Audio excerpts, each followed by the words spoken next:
ආයුබෝවන් වෙනද වගේම අදත් අලුත් දෙයක් කියලා දෙන්නයි මගේ සූදානම. house සහ home කියන වචන දෙකේ තේරුම කියලා දෙන්නයි හදන්නේ. house කියන්නේ නිවස, home කියන්නේ වාසස්ථාන. මේ ලෝකයේ සියලුම සත්වයින්ට home එකක් තියෙනවා. ඒතකොට house එකක් තියෙන්නේ මිනිසට විතරයි. ඒ අතරිනුත් සමහර මිනිස්සුන්ට houses නැහැ. ඒ කියන්නේ නිවෙස් නැහැ. හැබැයි ඌ වාසය කරන කොහෙද තැන. අපි හිතමුකෝ දුගී යාචකේ බස් නැවතුම්පලක එයා එතන තමා වාසය කරන්නේ. එක්ක ගහක් යට වෙන්න. එහෙම නැත්නම් පාලමක් යට වෙන්න පුළුවන්. එහෙනම් එම ස්ථානයේ තමයි ඔහුගේ හෝම් එක. නමුත් ඔහුට හවුස් එකක් නැහැ. ඕකේ අනිත් පැත්ත. ඇතැම් ධනවත් පුද්ගලයින්ට නිවෙස් ගණනාවක් තියෙනවා.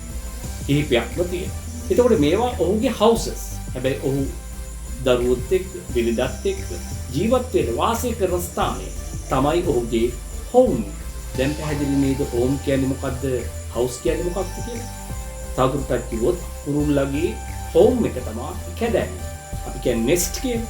එතකොට ගිරවේ මයිනේ බෙන එක ජීවත් වෙනවා. ඒකට කියනවා හොලෝ ඉන්න. හොලෝ එක. එතකොට හොලෝ කියන්නේ ඔහුගේ හෝම් එකේ අපි ඉංග්‍රීසියෙන් භාවිත කරන නම.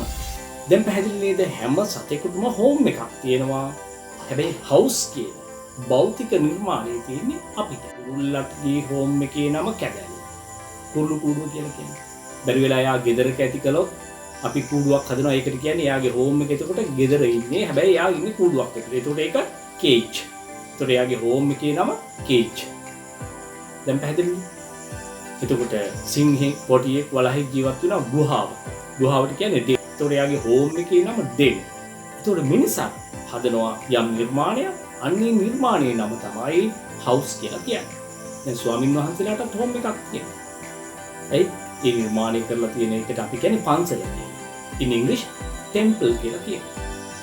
දැන් ඔයාලට පැහැදිලි නේද මේ හෝම් සහ හවුස් කියන වචනේ වෙනස? මම මේක අවසන් කරන්නම්කො වෙන්නේ මෙහෙම කියලා. අපි සිංහලෙන් කියනවා හිත ගිය තැන මාලිකාව. මේක සුද්ධ කියලා තියෙන්නේ home is where the heart is.